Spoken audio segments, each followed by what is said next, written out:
There is a quiet legal shift happening across the United States, and most of the people it will affect have no idea it is underway. It concerns a question that, until very recently, no one thought to ask. Who decides what you are allowed to manufacture in your own garage? The machines.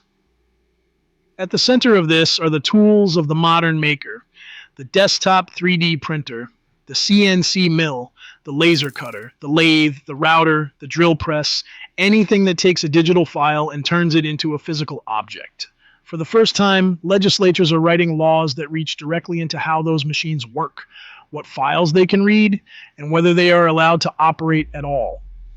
The stated target is untraceable firearms, so-called ghost guns, which can be manufactured at home from digital files. That is a real public safety concern, and it is the reason these bills exist. But the way the laws are written reaches far beyond firearms, because a machine that turns a file into an object cannot tell what the object is for. And legislation built on the assumption that it can is legislation that sweeps up every maker, machinist, and small fabrication shop in the country. According to reporting by Stateline, at least 16 states now have laws on the books addressing 3D printed firearms, with 7 states adding major legislation in 2026 alone. Some of these laws regulate the physical output, some criminalize the digital files. And a new category, the most consequential of all, reaches into the machine itself and mandates that it refuse certain jobs. 3 tiers: the object, the data, and the machine. We are going to walk through all 3 and show you why the people who understand these machines best, including the engineers who build them, say the entire approach is technically impossible and will punish the wrong people. Start with the first and oldest tier, regulating the physical object.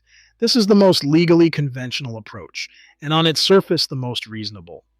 A growing number of states now require that any firearm, including one manufactured at home on a 3D printer or a CNC mill, carry a serial number, and they criminalize the manufacture of unserialized, untraceable firearms by unlicensed individuals.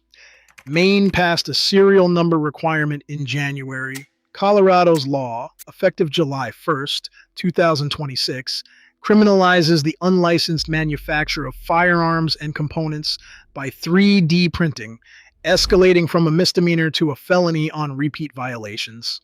For the maker, the question is where the boundaries of component land, because modern firearms regulation increasingly turns on parts, frames, receivers, and the unfinished blanks that can become them.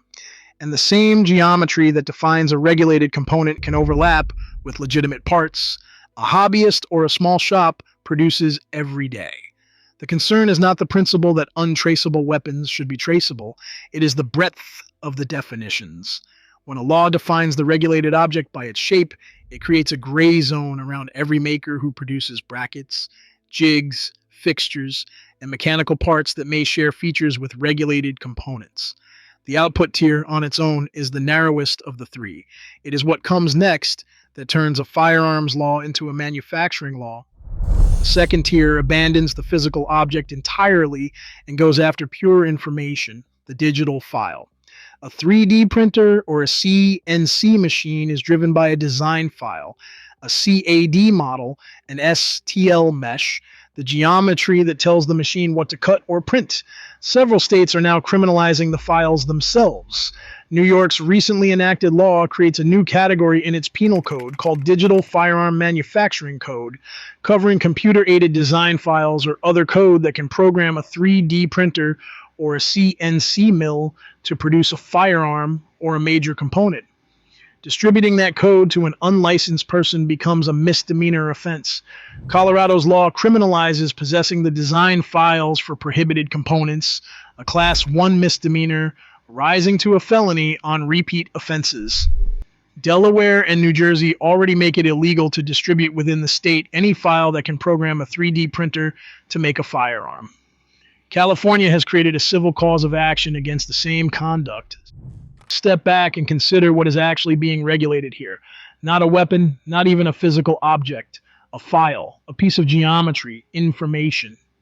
The legal theory is that certain arrangements of digital points and lines are themselves contraband, that the code, independent of any object ever being made, is the crime. And then there is the hardware purchase gatekeeping. New York's law requires that the sale or transfer of a 3D printer be conducted in person, closing off routine online purchase of the machine itself. The logic mirrors firearm purchase controls, applied now to a device that prints phone stands, replacement knobs, cosplay props, and engineering prototypes. The maker who wants a printer is being routed toward the kind of friction we associate with regulated weapons, to buy a tool whose overwhelming use has nothing to do with firearms. The third tier is the one that changes everything, because it does not regulate what you make or what files you hold. It reaches into the machine and mandates that the machine refuse. In 2026, both New York and California advanced laws requiring that 3D printers themselves be built to block the production of firearms. New York's law was signed into law on May 27, 2026, though the device requirement does not switch on immediately. A state task force must first recommend how it would even work. California's Assembly Bill 2047 passed the state assembly in late May, and, if it clears the Senate and is signed, would require manufacturers to embed a firearm blueprint detection algorithm in every printer by July of 2028, banning the sale of any printer that does not comply. Read what that actually demands. Every 3D printer sold in the state would have to contain software that inspects the job you send it, compares that geometry against a database of firearm designs, and refuses to print if it decides the shape is a weapon, a machine that watches what you make and overrules you. Now here's the part the engineers want you to understand. The people who build these machines, along with the Electronic Frontier Foundation, Adafruit, and the Firearms Policy Coalition, have said plainly that this technology cannot work as written. A 3D printer or a CNC mill interprets raw geometry, squares, circles, curves, lines. It has no concept of what the finished object is. As one industry expert put it, the law imagines you could look at a set of shapes and somehow know whether they could only ever become a gun, and that simply is not possible. Desktop machines lack the processing power to run that kind of analysis.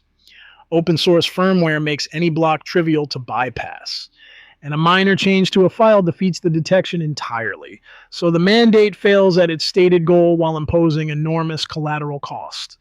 To comply, printer makers would likely have to lock their machines to approved proprietary software, pushing out the open source slicers makers depend on and raising the specter of machines that must verify your job against a remote database before they will run. The EFF warned this could open the door to surveillance of everyday printing, and the definitions are reaching beyond 3D printers. When New York's proposal was analyzed, Adafruit found the language covered not just additive printers, but CNC mills. And, in their reading, any machine capable of making three-dimensional modifications to an object from a digital file using subtractive manufacturing. New Jersey advanced language explicitly extending the mandate to 3D printers, CNC mills, and subtractive machines. Subtractive manufacturing is the traditional machine shop, the lathe, the mill, the router that have been the backbone of American fabrication for over a century. A mandate that a lathe must verify its work against a firearm database is a mandate the lathe cannot satisfy, written by people who appear not to know what a lathe is. Step back from any single state and a pattern comes into focus. These bills are not independent inventions arising spontaneously in 16 different legislatures. They share language, they share structure, they share definitions, and much of that shared text traces to coordinated advocacy. The gun safety organization Everytown has been a documented driver of this legislative wave. Its policy council testified before New York lawmakers in February of 2026 in support of the printer blocking provision, urging that all 3D printers sold in the state be equipped with technology to block files designed to produce firearms. Everytown publicly tracks which states have adopted file distribution bans and printer mandates and praised New York's budget law as nation-leading. This is the engine of a coordinated, state-by-state campaign passing similar statutory language from one legislature to the next. There is nothing inherently improper about advocacy organizations drafting model legislation. Every side of every issue does it. The point for the maker is simply this. These are not isolated local quirks you can ignore because they are happening in another state. They are a template designed to spread, and the version that lands in your state will look much like the version that landed in the last one. And the template has a fatal flaw its own authors have been warned about repeatedly. The technologists are unanimous.